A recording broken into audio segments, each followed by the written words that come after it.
Hi, everybody. This is lecture number 4. We're going to talk about the commissioner's plan today. And before we get into the slides, I want to just go over the schedule for the next couple of weeks really quick. So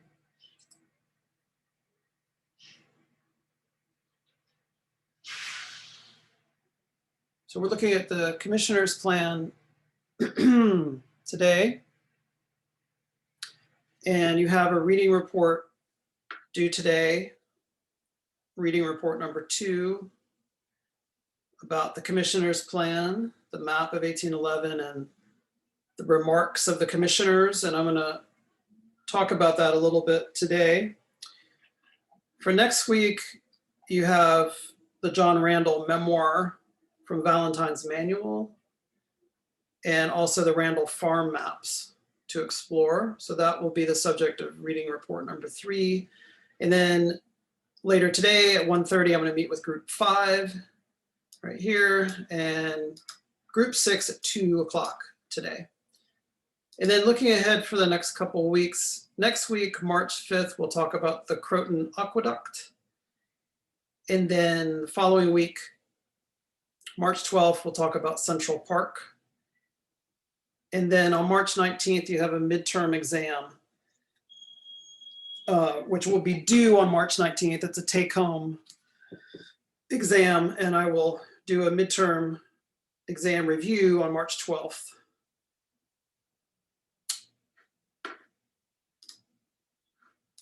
Okay, let's talk about the commissioner's plan.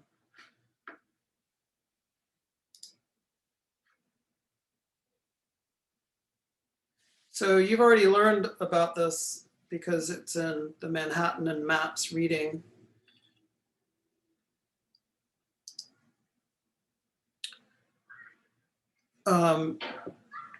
So let's look at this map, which you'll remember, this is the Montresor plan from 1766. This is a detail where you can kind of see what the city looked like in the years before the American Revolution. And we have the Common right here. We have Broadway coming to a dead end. This street is the Bowery, which is still there today, Bowery. And then we have all the farmland out here. And the city is gradually expanding, but pretty slowly. This is the Collect Pond. And this is the Lispenard's Meadows, which figures in the reading for next week, the John Randall memoir. He talks about that. He mentions it anyway. He mentions crossing over it. So this is all a salt marsh, and you can see the topography here is indicated. So this would be higher land here, sloping down. And this is here's a windmill. That's the Bayard Estates windmill. This is the Bayard estate here. This is James Delancey's estate over on the other side of the Bowery. Delancey sympathized with the British Crown during the Revolution. So after the war, his land was all confiscated by the Americans. Here's another windmill down here. And this was also, you can see here, it's kind of hard to read, but it says Jews burying ground. So this was a cemetery for the few, very small contingent of Jewish people who were living in the city at that point. There was another burying ground right about here, although it's not marked on this map, right about there, just north of the Commons, which at the time was called, this was the title of it at the time, was the Negroes Burying Ground. Today we call it the African Burial Ground. And that has a long, interesting history with its rediscovery in the early 1990s. So there were burying grounds here and there right here off the Bowery, this says rope walk. Does anybody know what a rope walk is? A rope walk was a rope factory, and they were long and skinny because that's how they made rope. They had to have a lot of distance to tie up the pieces of hemp to make rope.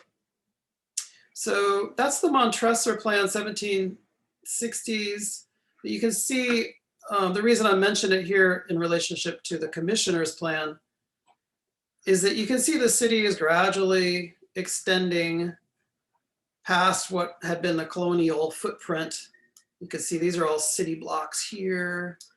Trinity Church has laid out some blocks here, but still it's really small, and the rest of the island was farmland and villages. Then we have this map. Hope you remember the name of this one. This is from 1789, so right a few years after the Revolution. Here again is the Commons. Here's the Bowery. Going north into the city, we still had a lot of farmland here, but here you can see the Delancey estate has been opened as streets, as a grid of streets. And so the city is gradually getting bigger, but you can see that the development is not really cohesive. There's the Delancey grid up here, there's the Trinity grid over here, and there's the leftovers from the Dutch colony as well. There's all those winding streets. So no cohesive city plan at this point. And the city is growing rapidly after the war. So 1790, which is 7 years after the war ends, the population is only 33,000. 10 years later, it's almost doubled. And then by 1810, it's already up to almost 100,000 people. So there was a tremendous growth in population following the Revolutionary War. So this is the commissioner's plan. This is the bottom of the drawing that you're looking at from 1811. So 1810, almost 100,000 people.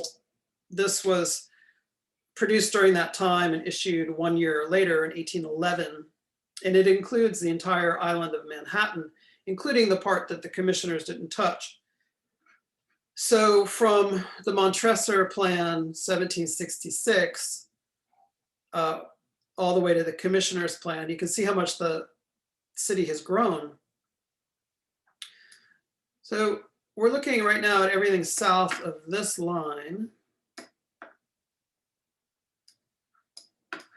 Everything north of this line is the commissioner's plan, which we'll talk about in a minute.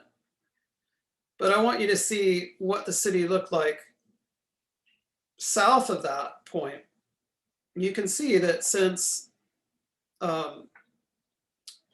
the city directory plan and the Montresor plan, how much the city has grown, and you can also see how there's no coherence to it. So there are all these competing grids that are being laid out with no overall plan in mind. So the city has grown along the water's edge here. You can see also here, there's another grid that doesn't agree with it. Then this grid was laid out on the old Bayard estate after the Bayard family, after the last patriarch died, and his descendants broke up the land and laid out these streets. This is modern day Soho. And then here's Greenwich Village up here, which on earlier maps was a separate village. And now it's become just part of the city, really. And then down here, we can see here's the land, down here, the land owned by Trinity Church.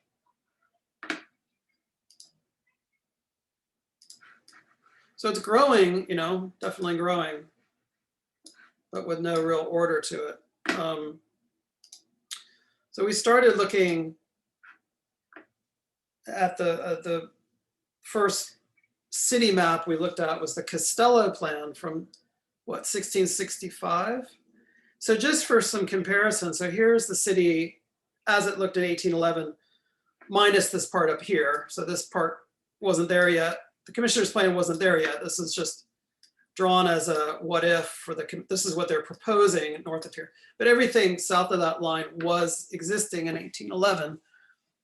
So the Costello plan, if you recall, what that looked like. That was just this part of the city, right about like this. Actually, it was just like that. So that's the area of the Costello plan down here. So by 1811, you can see they've added some blocks here to extend the city.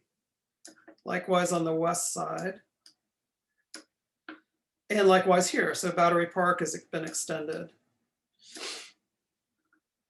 And then the Montresor plan would have shown the Commons, which was here. And here's Trinity Church, and here's St. Paul's Chapel. Those were on that earlier map.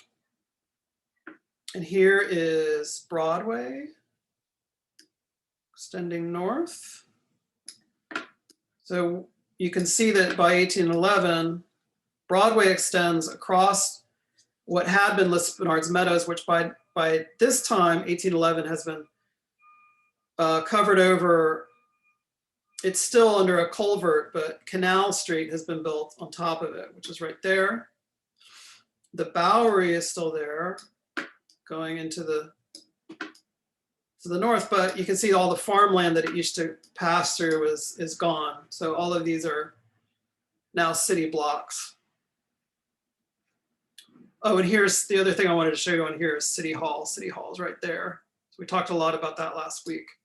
So City Hall, the original idea was that it would be in the center of the city, but you can see that by 1811, it's already now, the city is passing it in a hurry. And these streets were laid out, but they weren't built up with buildings. There were very few buildings on them at this point. So City Hall still really was in the center of the action, as it were, but the city is rapidly moving past City Hall. So in this context of runaway development and skyrocketing population, an important figure steps onto the scene. And there's tons of politicians and people in the history of New York City. They don't all relate exactly to what we're doing, but this guy really does, because he had a drastic impact on the city's built environment. And this is DeWitt Clinton. He was the mayor of the city 3 separate times. He served 3 separate terms, and also served 2 separate terms as governor. He also was the Federalist Party nominee for president, United States president. In 1812, he lost to James Madison. So he was almost president of the United States. But as mayor and governor, he had a profound impact on New York's built environment. So in 1807, and this is all described in the reading that you're doing on the commissioner's plan, the remarks of the commissioners. 1807, so this is when DeWitt Clinton is governor. When DeWitt Clinton is mayor. He's in the last year of his first of 3 terms as mayor of the city. The city petitions the state legislature to step in and come up with a plan for this that will govern the city's development in the future, and as it turns out, over the next century. They didn't specify exactly what they wanted the legislature to do, but the legislature knew what the city needed and what they had in mind. And no doubt Clinton was lobbying the legislature to create this commission. And so in 1807, the legislature creates the so-called Commission on Streets and Roads, and appoints 3 people to act as commissioners to come up with a plan to govern how streets are opened and closed, how the city proceeds to develop as it's growing. And in the reading you're doing, in the introduction to the remarks, the author, whoever he is, it's unsigned, talks about why this happened in more detail. And I'll go over that in a second. So the three commissioners are Governor Morris. So his name is Governor. It's not that he was a governor of anything. That was a name back then that you don't see very much anymore. Spelled different. Governor Morris, Simeon DeWitt, and John Rutherford. So Morris was a well-known politician. He had been United States Senator from New York. He was one of the founding fathers. He was the one who drafted the preamble to the Constitution of the United States, the famous "We the people of the United States of America, in order to form a more perfect union," et cetera, et cetera. That was him. He wrote that. So he was one of the founding fathers. He was a lawyer, friend of Alexander Hamilton. He was the one who delivered the eulogy at Hamilton's funeral. So he was very famous, and so he became the head of this commission. John Rutherford on your right there, it's spelled F-U-R-D. In the reading, they misspell it F-O-R-D, but it's John Rutherford with two U's. Rutherford had been a United States Senator from New Jersey. He was a friend of Morris. So he was a politician, also a lawyer, also a surveyor. DeWitt Clinton was also a surveyor. People did a lot of different things back then. Rutherford was kind of nearing the end of his career, so he wasn't as involved in this commission as the other two were. Apparently he missed a lot of meetings and things like that. So he was kind of a minor part of this, but it's important to remember his name and who he was. And then the middle person there is Simeon DeWitt, and he was kind of, he's really important because for a couple of reasons. He was the Surveyor General of New York State. He was probably the most well-known surveyor in the country at that point. He had served in the Revolutionary War as George Washington's head surveyor, and having accurate maps was really important during the war. And Simeon DeWitt is really important also to the commissioner's plan because he was from Albany and he had a protege who was John Randall Jr., a young, much younger surveyor. And so it was DeWitt who brings Randall into the project as the so-called secretary and surveyor to the commission. So he's working for the three-person commission, and he's the one who's actually going to do the legwork on the project, actually going to be the one who designs and builds the equipment to survey the island. He's the one who hires a crew of surveyors to assist him with laying out the grid on the island. So he's the one who actually did the grunt work. And he's the one who had to make all this happen, and he's the one who drew the maps. He was 21 years old when he starts working on this in 1808. So this is a picture, a portrait of him as a young man, and this is when he was older. He's such a fascinating character, John Randall. Lately, he's been getting kind of more attention, which is great because for years he's been a really obscure figure. He really should be credited with devising modern Manhattan. He was the one who actually walked the entire island back and forth, getting harassed by people and arrested even for trespassing, and just so incredibly talented as a map maker, as you'll see with the farm maps. Oh my God. And so incredibly obsessive and so precise in all his measurements. These are the measurements that he did. So this is now 200 years ago, over 200 years ago. The measurements that he took on the island now are still absolutely accurate. The surveyors today have looked at what he's done. He left behind field notes of all his measurements and everything he did, and they're amazed at what he was able to accomplish. And he designed and built all his own equipment. Incredibly talented guy. There's a book that came out a few years ago about him. I meant to show that to you. Hold on a second. It's in the other room. I'll be right back.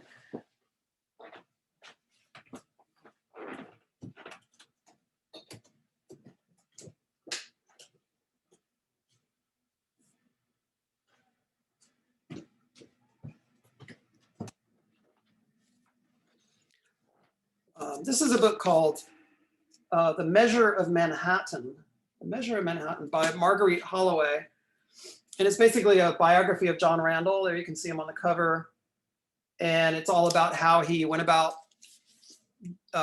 doing the commissioner's plan and about his later endeavors too. So that's a really good read if you want to check that out. And so for next week, you're going to be reading his memoir that he wrote some years after, some 30 years later, kind of talking about the process he went through working for the commissioners, coming up with these plans. He's a really temperamental character. He had a real temper. He was always suing people in his career. He was always getting into very public conflicts, arguments in newspapers back and forth. In Manhattan and Maps, you read already about this conflict he got in with the map maker, William Bridges, where Bridges basically took Randall's work and issued it under his own name, which is plagiarism, and it should have been a copyright infringement. And then Randall couldn't stand that, and he fought that tooth and nail, and ultimately issued his own map. And then much later, in 1820, issued the Farm Maps, which is widely considered his masterpiece and the masterpiece of American cartography from this era, from the early 19th century. But he complained endlessly about the work that he had to do on the commissioner's plan. He said that the time that he was allowed was barely sufficient, which is totally true. He starts in 1808. He has to finish by I think he finished the measurements in 1810, and then draws the map, which is issued in the spring of 1811. So just a huge endeavor with very little time. He always complained that his surveyors got drunk and wouldn't show up for work, and that he didn't have the necessary support. At one point, his horse is stolen. He has to try to find his horse, and he's got problems with his family upstate. All of this is described in The Measure of Manhattan, if you want to check that out. He's such an interesting character. So there are multiple versions of the commissioner's plan, which you would already know from reading Manhattan and Maps. There's the 1811 version, which we're going to look at now. There's the 1814 version, the 1821 version, and then the 1820 Farm Maps as well.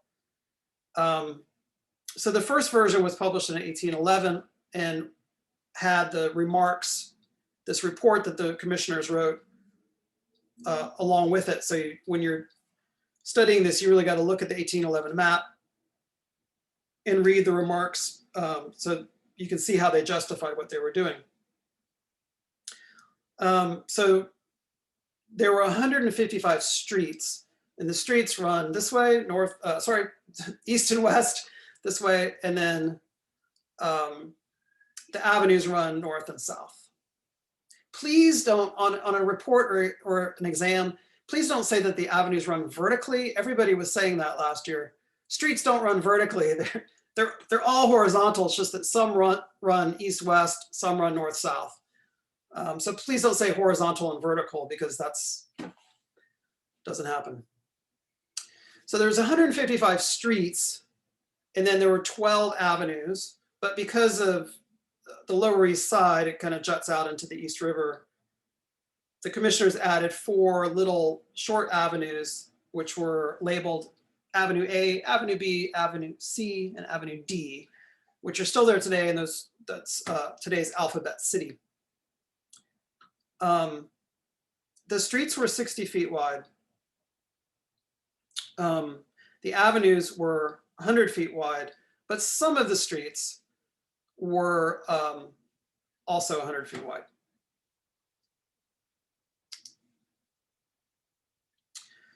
So the reading for today that you're doing, and at this point, probably most of you have already written this report, but if you haven't, this might help you. So both of these are links that I sent you. I think I just sent you the PDF of the 1811 map, the plan. So you should look at those.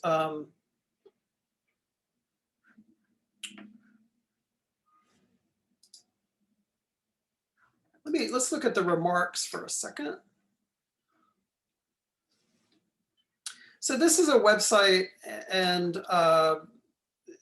it's divided into an introduction, which is this part, which is not signed by any author.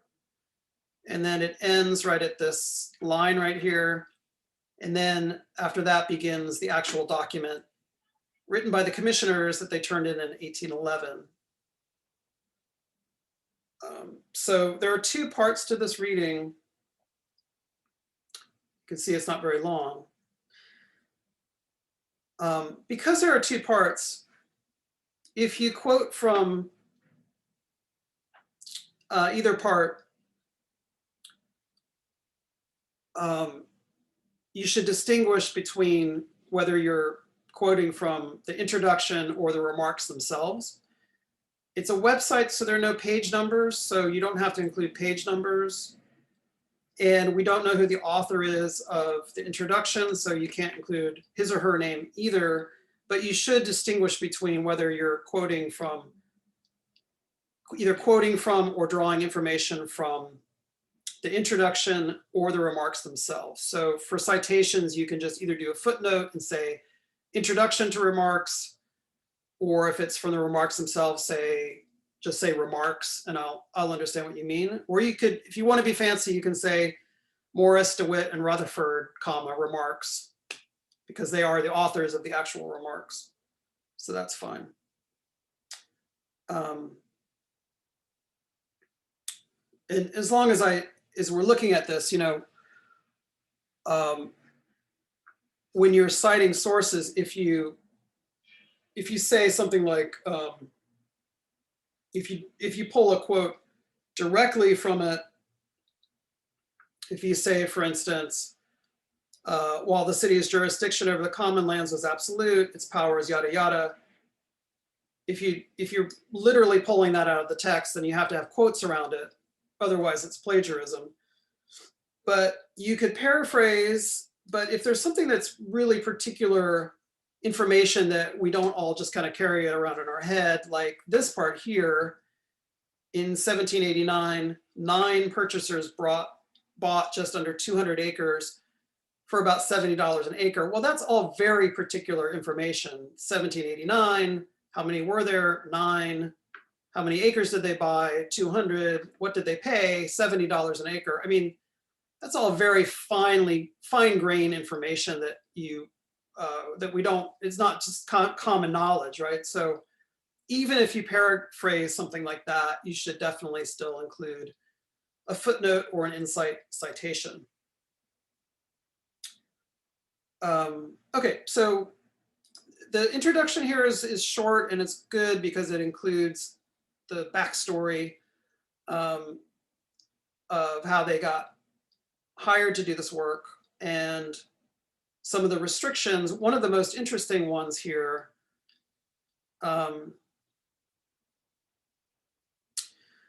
which is that there were avenues existing already. So there was, it's described in this paragraph here.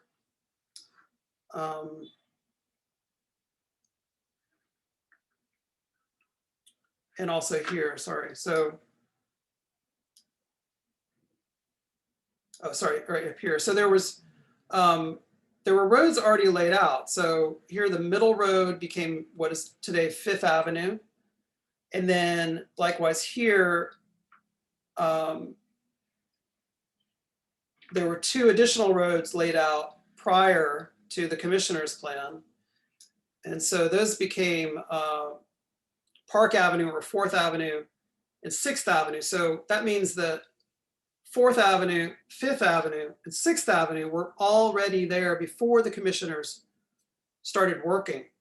And those 3 north-south avenues really set the template for the rest of the commissioner's plan. And what they're talking about in this introduction is that the commissioners, it would have been very difficult to do anything that didn't involve those 3 avenues in a continuation of that kind of grid that had already been started in the middle part of the island in the 1790s. So that's interesting. And this author, whoever he or she is, says that it's interesting that in the remarks, they don't talk about that. They sort of treat the commissioner's plan like it just kind of appeared and that they invented everything when in fact they based it off of 4th, 5th, and 6th Avenues. Okay, so then that's the introduction, and then this is the remarks themselves. And what they're doing here is justifying their work, because what they're proposing, a grid on most of the island of Manhattan, was really radical and was controversial, and they knew they were going to get a lot of opposition from landowners. Imagine if you owned a house that was going to be in the middle of a new avenue or street. You would have to move it or it would get destroyed. People's land was going to be cut up and subdivided. And so they knew this was going to be controversial. So what they're doing here is trying to justify what they're doing. And there's some really famous quotes here that you need to be familiar with. And one of them is here in this 3rd paragraph. They say, one of the first objects which claimed their attention, meaning the commissioners, so our attention, one of the first objects which claimed our attention was the form in which the business, meaning the plan, should be conducted, meaning laid out. That is to say, whether we should confine ourselves to rectangular streets, which is what they ended up doing, or whether we should adopt some of those supposed improvements like circles, ovals, and stars, which certainly embellish a plan, whatever may be their effect as to convenience and utility, meaning it would look nice, but maybe not be so practical.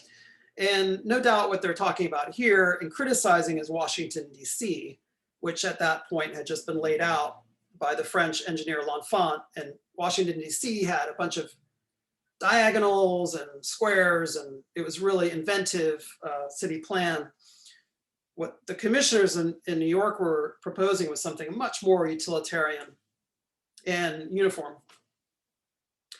And so they say, in considering that subject, we could not but bear in mind, and this is really a famous quote of theirs, that a city should be composed principally of the habitations of men, women go unmentioned, and that straight-sided and right-angled houses are the most cheap to build and the most convenient to live in. Totally debatable. The price of a house can be whatever you make it. It doesn't matter if it's right-angled or not. You can make a really cheap octagonal house or a really expensive right-angled house. Are they the most convenient to live in? It would depend on the house, wouldn't it? So that's kind of a stretch, but that was their rationale. Pretty arrogant, actually, I think, but that's how they chose to rationalize the grid. So then they go on continuing to explain it. And here's another famous part here. It may be to many a matter of surprise that so few vacant spaces have been left, and the ones that we did do are so small for the benefit of fresh air and preservation of health. So what they're talking about there is the fact that the grid did not really have a lot of public spaces. They pretty much carved up the whole island into real estate, into building lots that could be bought and sold. And that was what they were trying to do. They were trying to turn Manhattan into a marketplace for real estate. And they were trying to make it regular so that roughly everybody had kind of the same size lots. And they didn't take land from landowners. It wasn't that radical. So if you were a landowner who owned 40 acres, that was great because now you owned a big chunk of modern day Manhattan.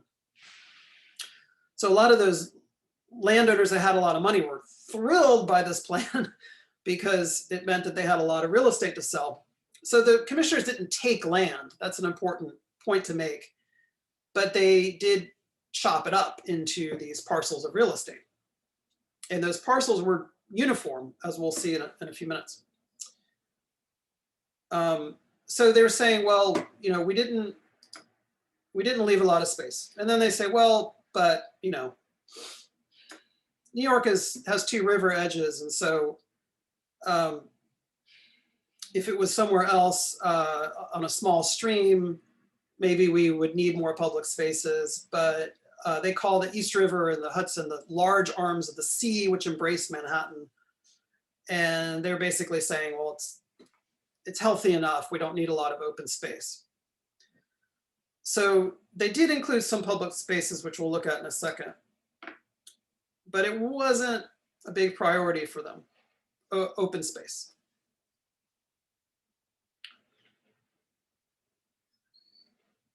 And then, so they're talking about different spaces that they laid out, like including a market, and that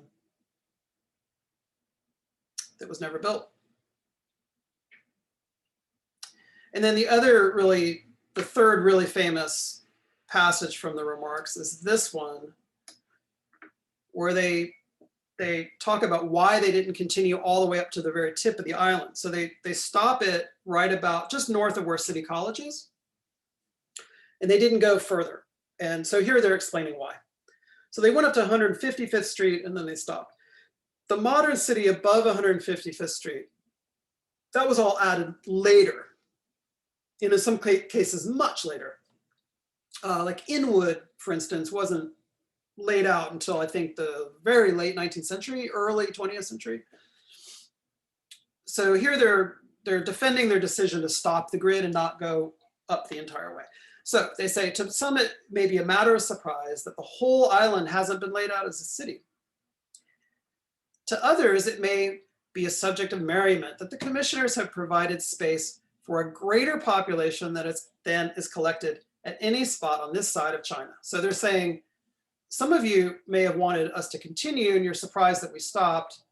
Others will think that we did way too much, and there's no way that the streets that we've laid out are ever going to be occupied anytime soon. We've left enough space for a bigger population, almost as big of a population as China. So here they say they, meaning we have been governed by the shape of the ground. It is not improbable that considerable numbers may be collected at Harlem, numbers of people, before the high hills to the southward of it shall ever be built on as a city. It is improbable that for centuries to come, the north ground of Harlem Flats will be covered with houses. So they're saying we've done so much that for centuries to come, the ground north of Harlem, the land north of Harlem, will not be occupied by very many people. So they were thinking that the city is growing, they provided a plan for growth, but it's never going to grow to the extent that that people will actually be living on 154th, 155th Street. Not for centuries. And then they say, finally, to have come short of the extent laid out might have defeated the city and the state legislature's expectations. You didn't do enough. Why? We hired you and you didn't lay out enough streets. But to have gone further might have furnished materials to the pernicious spirit of speculation. So speculation is basically, Wall Street is speculation, real estate is speculation, where you buy something, you're hoping the price will rise so that you can sell it for a higher price. So that's basically how the stock market works. And it's how real estate works, especially in New York. So somebody buys a house and they hang on to it and they hope the price goes up so they can flip it and make a profit. That's been the story of New York since the very beginning. So it's ironic that they say, well, we didn't want to go past 155th Street because we didn't want to unleash these forces of speculation. Well, that's ridiculous, because the whole reason they're doing the plan is to cut the whole island into parcels of real estate that can be bought and sold. So that totally doesn't hold water, that argument. But the other parts, and the thing about for centuries to come, about it growing, that it won't fill up, it was probably a good prediction, but as we'll see, that they had no idea how much the city was going to grow. So that's reasonable, but they were just wrong about it. But the first reason was they've been governed by the shape of the ground, and that is valid because north of 155th Street and even south of it, the island is getting really pretty hilly. And they weren't concerned with nuance and topography. They just inserted a grid onto the island. And they didn't really think, they thought about the section, but they didn't really worry too much about it. And it would have been really difficult, if not impossible, to superimpose this two-dimensional grid onto the terrain in northern Manhattan. So they didn't try, so they stopped. So those are important for you to think about and remember, these three reasons: the fact that the topography is one, it was too hilly, that they didn't think the city was going to grow as fast as it did, and then they didn't want the island to turn into a real estate market where people were buying and selling and flipping land for the best price. But of course, that's exactly what it was already. The rest of the reading is getting into details about where things are located relative to the things that were there before, which is interesting since so many of these earlier landmarks have disappeared.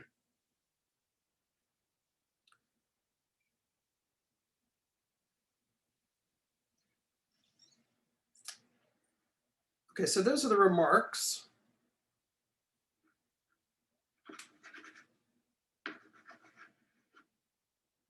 Oh, there.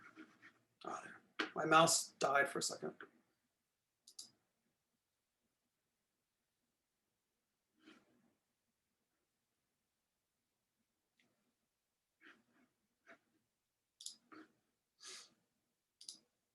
Sorry, now I gotta find my way back to the PowerPoint. Oh, there it is.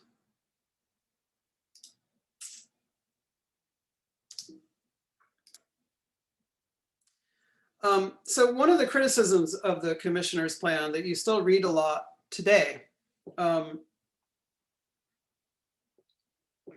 is that they did it, they basically did it, they should have tilted the whole thing 90 degrees. That their plan didn't make sense because they had so many cross streets, east-west cross streets, and so few north-south avenues, that really they should have flipped it and had it have a ton of north-south avenues and comparatively fewer east-west streets. It would have been easier then to travel up and down the island, and that does make sense. But what they did have a logic. They didn't make a mistake. They included all of these east-west streets, I think because at this point, business was all based on water because roads weren't very good at this point. So shipping was critical to the economy. And I think they laid them out this way with all of these east-west streets so that each street in theory could have a dock at the end of it. And ships could come in and load and unload on every single one of these streets. So I think that's the reason they did it. These are just some details from the 1811 plan. And so this was drawn by John Randall, and he's drawing the grid as solid lines, and then everything that was underneath as a dotted line is the existing fabric of the city, which is going to be superseded by the new grid.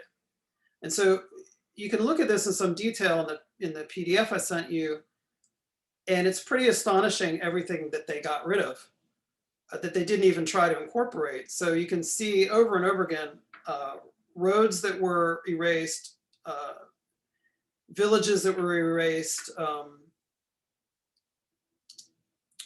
Here's the village of Manhattanville. And over again, you can see buildings that coincide with one of the new avenues or roads, which means that they would have to move out of the way or get destroyed. This is on the east side, Kips Bay. This is interesting because you can see underneath the new grid that there was a grid already there, but it wasn't exactly lining up, so that got erased. And this is the precursor of today's Union Square. And in John Randall's memoir that you're reading for next week, he talks about the difficulty of trying to design this and how this came about. It was called Union because it was the place where Broadway and the Bowery came together, where they formed a union.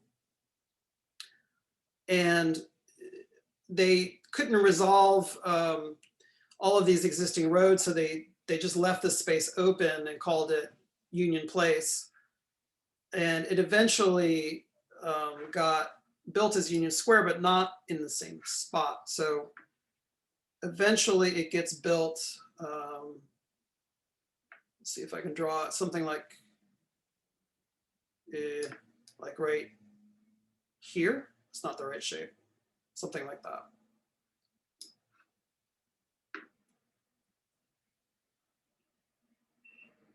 Oh, there's Peter Stuyvesant's house. Not the same Peter Stuyvesant, but I think his would have been his grandson, I think, at that point, Peter Stuyvesant. That's his house. So he's including all the names of the landowners. So some of these people were pretty prominent. This is, I forget his first name, Spingler was pretty prominent.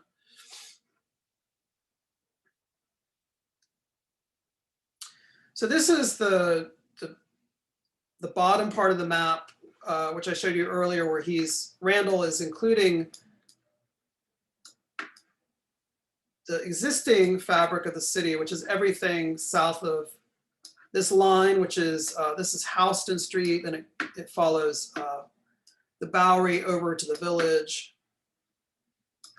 And so everything north of that line is where they started working. So they start at First Street, which is right here, and First Avenue right here. So this is kind of like the origin point of the commissioner's plan.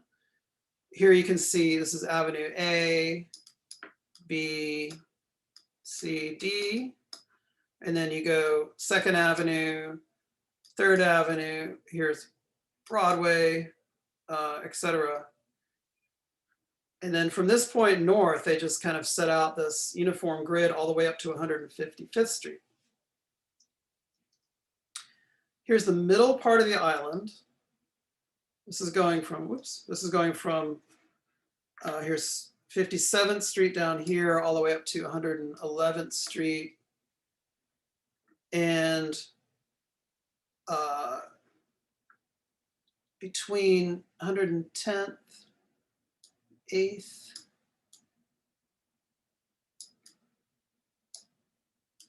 all the way down to 59th, 8th, 7th, 6th, and up 5th.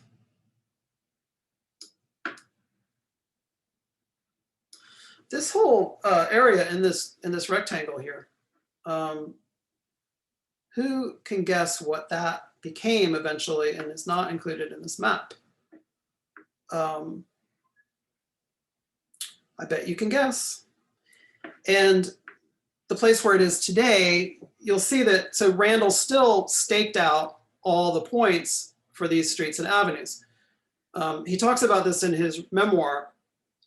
He took his crew of drunk surveyors and they would go out every day and they would measure points. And then when they came up with a new intersection, they would mark it either with a marble monument that they would drive in to the earth, pretty tall marble monument. I think it was maybe 5 feet high or something like that, and about this big around. If it was in a rock and they couldn't do it, they would drill a hole in the rock and put in a metal bolt. And so this whole part of the city, this whole part of the grid in here was never built for reasons I'm sure you've guessed by now. And, but he still put all the monuments there. And astonishingly, I think, some of them are still there and have recently been discovered, especially in the northern part here. They've been uncovered, so they've been discovered lately. It's really cool. Then you can also see here that there are some public spaces that they laid out. Here's Hamilton Square. Here's Observatory Place. Here's, this is just called Harlem Marsh. And there were other ones. So here's Manhattan Square. So they had an idea that there should be open spaces once in a while on the grid, but it's really kind of a minor part of it. And these weren't really conceived as public parks in the modern sense. They were just kind of places where people could go to get fresh air, for the circulation of air. This was a time of annual yellow fever epidemics, and so they were trying to just get air moving. But none of these ended up being built except for Manhattan Square right here. That was built, and there's a museum on it today. Maybe you can figure out what museum would be there, between 81st and 77th on 8th Avenue. Then here's where the grid ends. Here's 155th Street, and that's beyond the point where they didn't want to continue. So this remains north of 155th Street, remains undeveloped until after the Civil War, where it's developed initially as kind of a suburb, and then in the early 20th century, when the subway was extended up to those parts, then the city filled in, it became urban.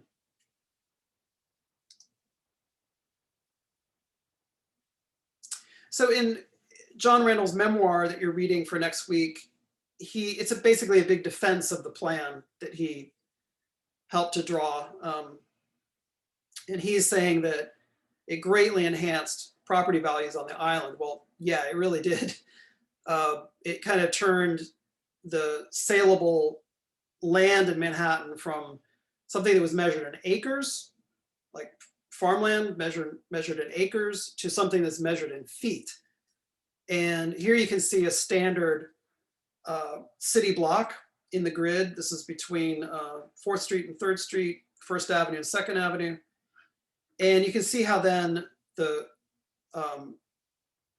it followed then that each of these blocks would be subdivided into parcels of real estate. And those were standardized for the most part. And so and this persists to today. So here's like a standard building lot, which you can see would include the building on part of the lot, and then the backyard would be open. And this was a model that had already existed in Manhattan and elsewhere. And sometimes they had a building built in the back too. But generally the model was building in front, backyard in the back, fenced in. And the standard dimension for a lot was 25 by 100. So generally this would be 100 feet this way. Oops. And then here would be 25. I mean, there are variations, but that became like the standard New York City lot dimension, which means that this block from here to here between the streets is 200 feet.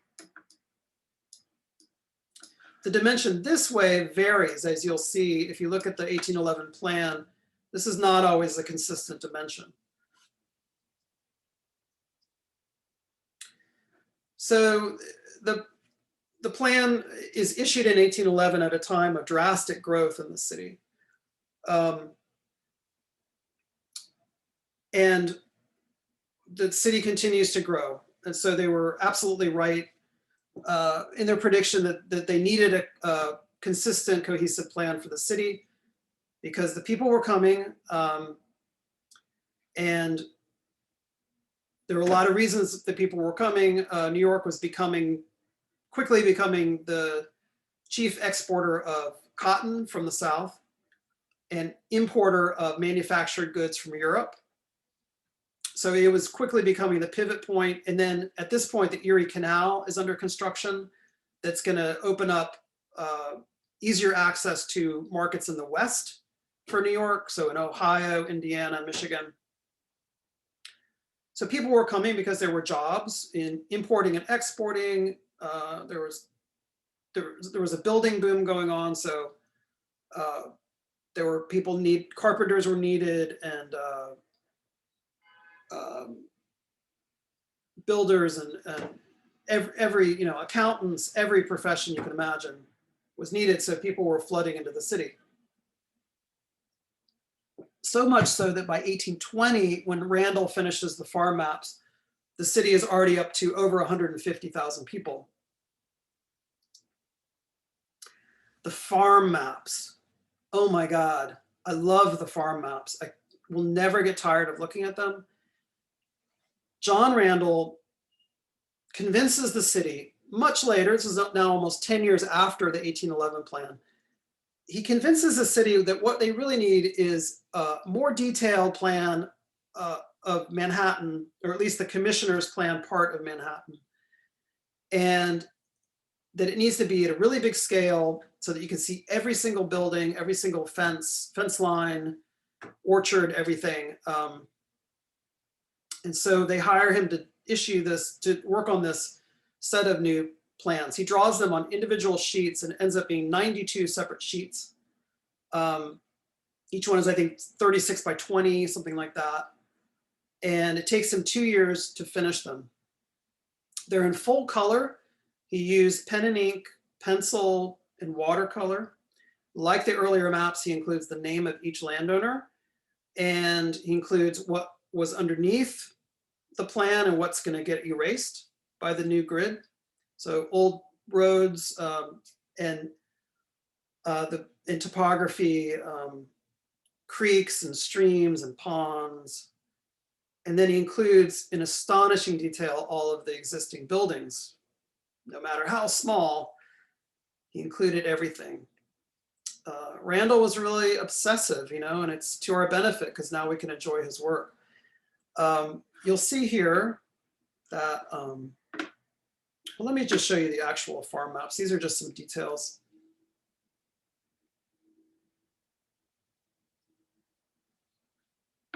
This is I think this is the first one he did. This is at the very northern tip of Manhattan.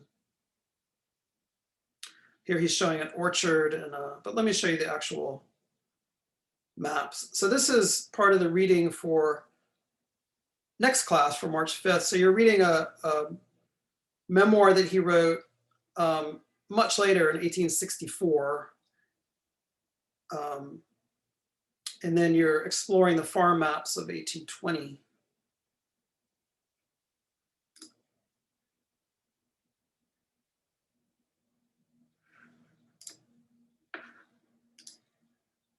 Bear with me here. All right.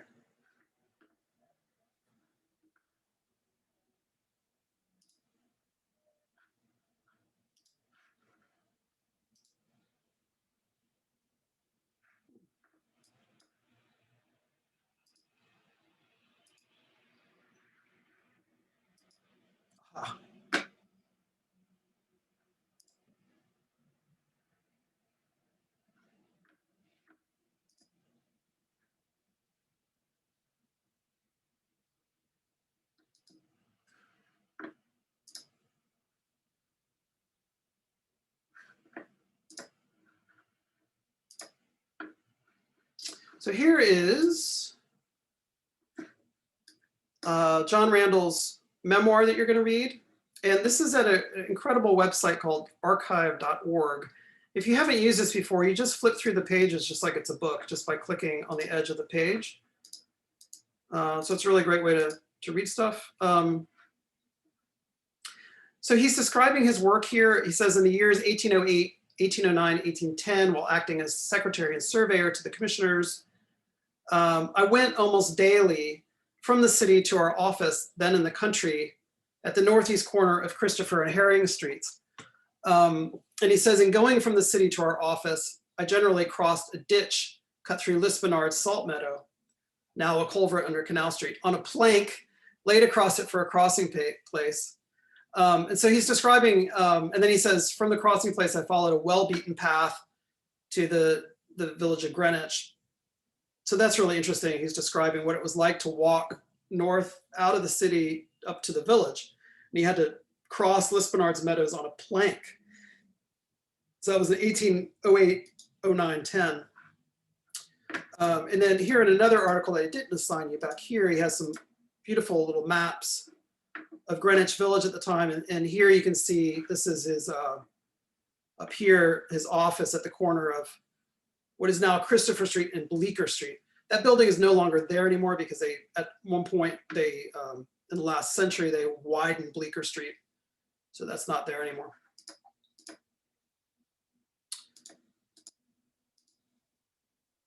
And then he, describes the state of the collect pond and how it was looked when they had filled up about half of it. And he's really proud of the commissioner's plan and his work. He says here on page 848, third paragraph, he says, this plan of the commissioners, which was objected to before its completion, is now the pride and boast of the city, and the facilities afforded by it for buying, selling, and improving real estate, etc.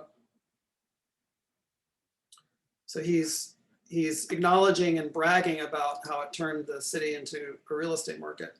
He goes into excruciating detail here about every place on the map. And this will only make sense if you kind of look at the farm maps as you're reading this.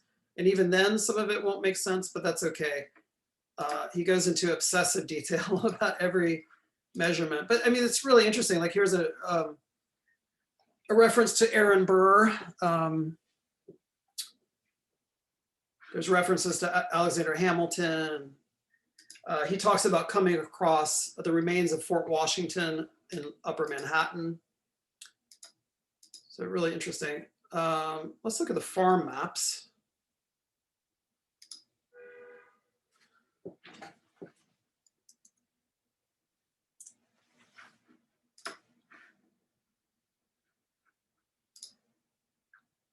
Oops.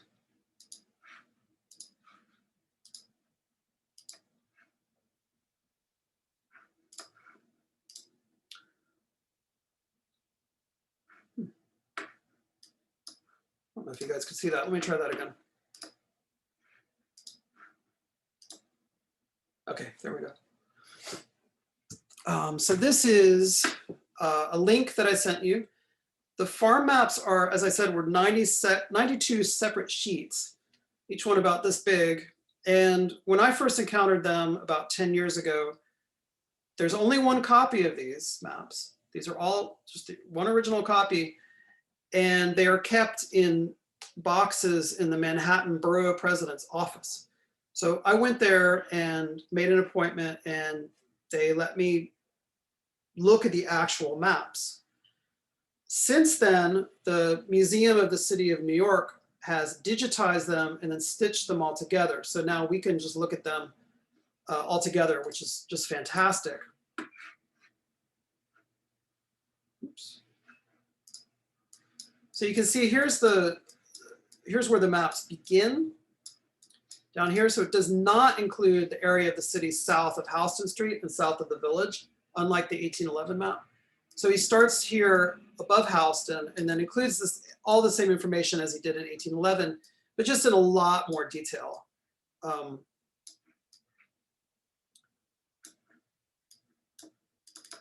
you can zoom in and dive in and look at everything. And he included notations where he put the monuments. He includes also some of his calculations about the elevation. So here you can say, it says elevation 56.54. I assume that's 56 feet.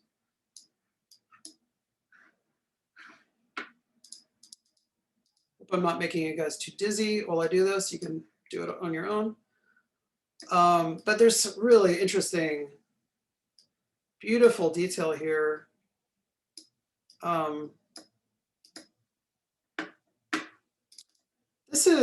It's labeled New York Hospital. That's the Bloomingdale Insane Asylum. So in the original plan, you can see here that 117th Street was supposed to blow through the asylum. They didn't end up doing that. They never opened 117th over, because the directors of the hospital were complaining. So in some cases, streets weren't put through. But in other cases, like here's kind of a typical condition with a building right in the middle of 119th Street. So that would have either been torn down or more likely just moved out of the way. So all they had to do in some cases was move it a few feet just out of the path of the oncoming street. Let me just show you a couple more things. If we go up to where City College is today,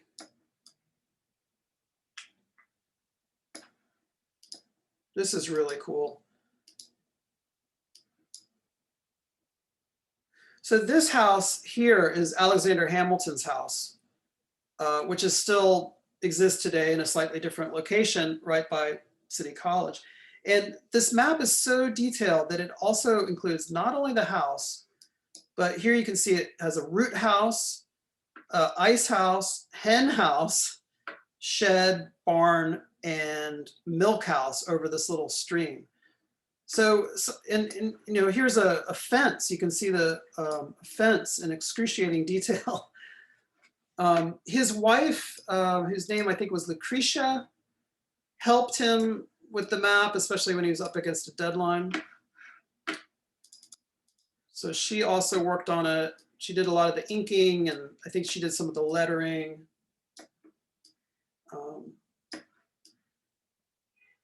But it's just one of the most beautifully drawn maps I've ever seen. And the detail is just extraordinary. And look at this part. This is in the northern part of the island, where this is one of the ruins of a Revolutionary fort that he found in this orchard. This is called Fort Prince Charles. That must have been the name after the British took it over. But look at the detail with this. He drew every single tree in this orchard and the fence. And each tree has a little shadow. I mean, my God, it's just incredible. So incredibly beautiful. So yeah, so you should just spend some time. I mean, I've been looking at these for years now. There's no end to it. So just kind of poke around and see interesting things. If you have any questions about anything that you find, definitely ask me. And again, I sent you a link for that. You can look at it.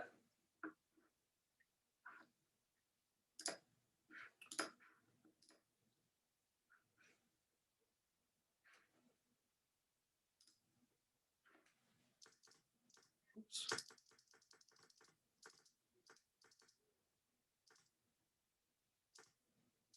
So the farm map. So then I'm almost done. Probably like another 5 or 10 minutes. The last thing I wanted to talk about was the effect of the commissioner's plan on the island's topography. You'll recall that there is topography in Manhattan, and there was a lot more before the commissioner's plan. This is Bayard's Mount, looking out of the Collect Pond toward the city in 1798. And that kind of rural topography was all about to get plowed under by the commissioner's plan. We looked at this the first class when I was talking about geology. This is a section cut through Broadway between the Battery and 34th Street. And you can see that, of course, it's not flat. Even now there is, this was, I think, 100 years ago. There's still now topography in the island is not flat. This is a series of sections through each of the avenues of the commissioner's plan. You can see the variety in topography. So it's not flat. So, but they didn't conceive of it as anything other than flat. Okay, so this was a big problem. So if the island is a three-dimensional landform and the grid itself is two-dimensional, those two things do not talk to each other, do they? So one analogy that I've heard, or maybe I made up this analogy, I don't remember, but that the grid, the plan itself, if you imagine it being, each block being hollow, and it's like it's made out of steel, it's kind of like a big barbecue grill or something. And if you imagine that the three-dimensional landform of the island underneath it is made out of clay, something that's kind of soft, and you imagine that here comes the plan down from outer space and it pushes into the island, what's going to happen? Well, there's going to be space underneath the grid, where it doesn't push down all the way. And there's going to be other parts where the opposite happens and it cuts into the grid, which leaves little islands of land sticking up above the grid. And that's what you can see in this famous view of 2nd Avenue from 1861. So 50 years after they first proposed the commissioner's plan. And they're still laboriously trying to build all of these avenues and streets. 1811 was the first version, farm maps, or 1820, but it didn't happen overnight. It's not like they could just build all these streets and avenues on this huge island in the space of a few years. So it took most of the rest of the 19th century to finish. Well into the 1880s, 1890s, there were still streets that hadn't been opened yet. They were still trying to negotiate the grid onto this three-dimensional surface. This is a really famous image. And here you can see this would be an old farmhouse here, pre-existing the grid, and the land would have gone something like this originally. And all of this has been carved out, which leaves the house marooned above the street. And when this happened, the homeowner would have to add a temporary wooden stair, or not temporary, a wooden stair to get all the way up. Here you can see this is 2 flights up from the street to get up to the house. And there were reports that sometimes houses would just fall into these new canyons that were built.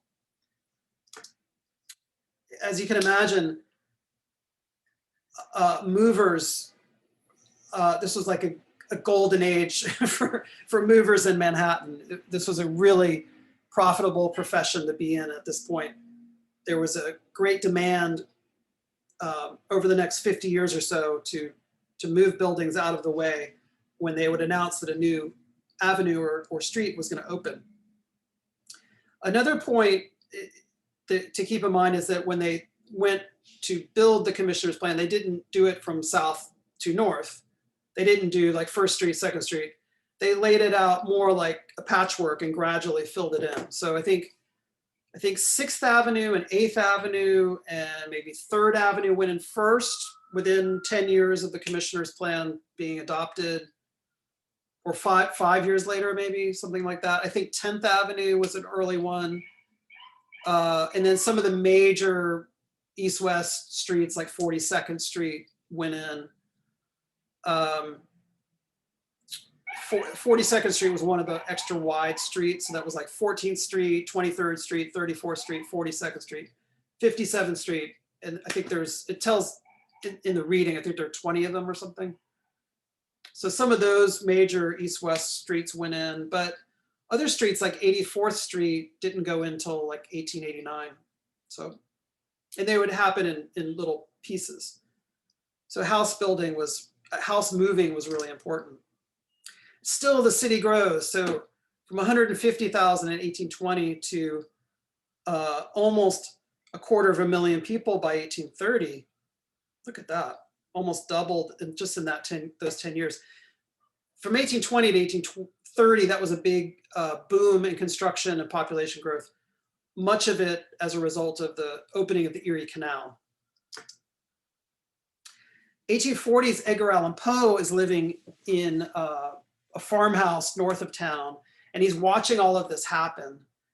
And he writes, "I've been roaming far and wide over this island of Mannahatta. Some portions of its interior have a certain air of rocky sterility, which may impress some imaginations as simply dreary." He goes on to say he kind of liked it, but the rocky sterility, what he's talking about is this kind of landscape that you see here in this image, where they're cutting and filling to try to even out the commission, to try to reconcile the commissioner's plan with the landscape below.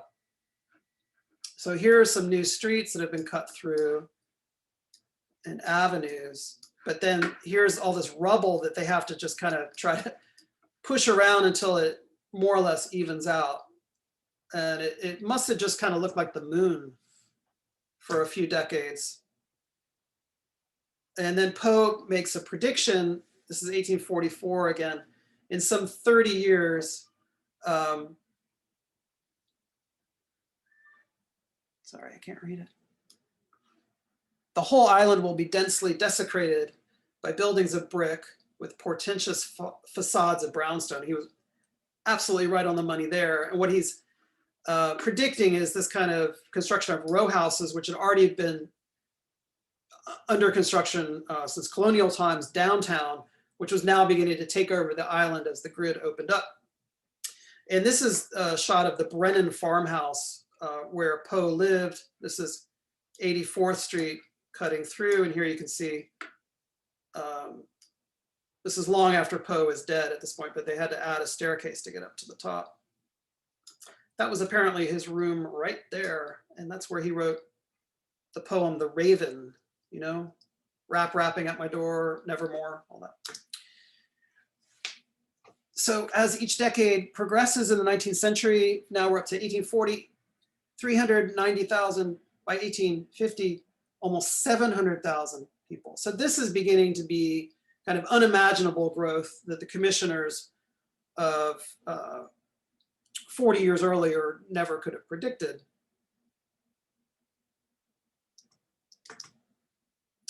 This is the Apthorpe Mansion on the Upper West Side. This was in 1893, I think, right before it was torn down. A lot of the old rural Manhattan was just abandoned, and a lot of it lasted for decades afterwards. So this was an 18th century mansion that was abandoned and just sat there until it was torn down. So this kind of thing happened a lot. A lot of the island was kind of just a neglected wasteland for decades as the city was developing, as more and more buildings were being built. So this is 1868, now just after the Civil War. There's a journalist from the Atlantic who hikes across the island, and he says, there's not much of the rural to be seen. A remnant of it may be discerned in some of the old mansions that stand between the railway and the river. And he was talking about mansions like the Apthorpe estate. And still, the population continues to soar. By 1860, it's over 1 million people.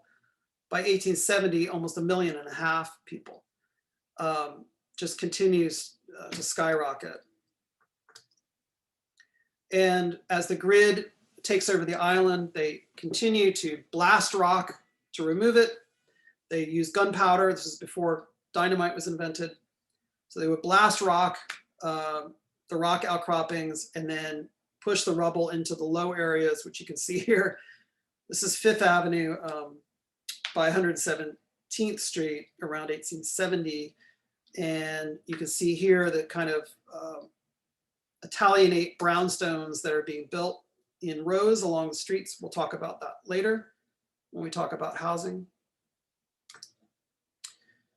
This is a painting from around that same time called Give Us This Day Our Daily Bread, which shows work crews blasting the commissioner's plan through the city.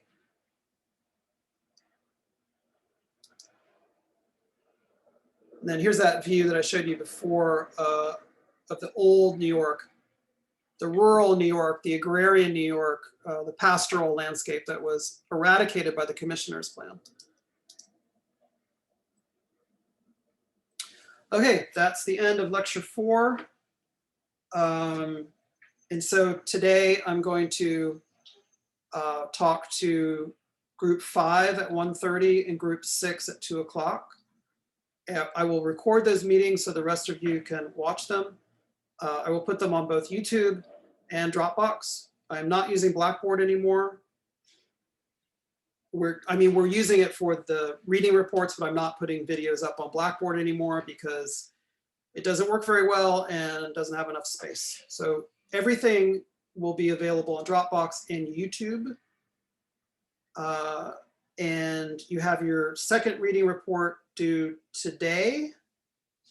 I opened up I adjusted the settings on Blackboard so that it will accept late papers up until Sunday, but they should be due, they're due on Friday.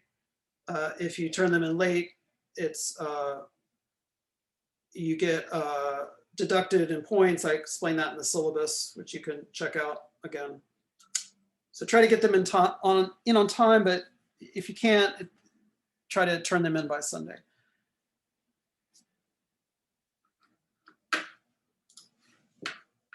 Okay, goodbye.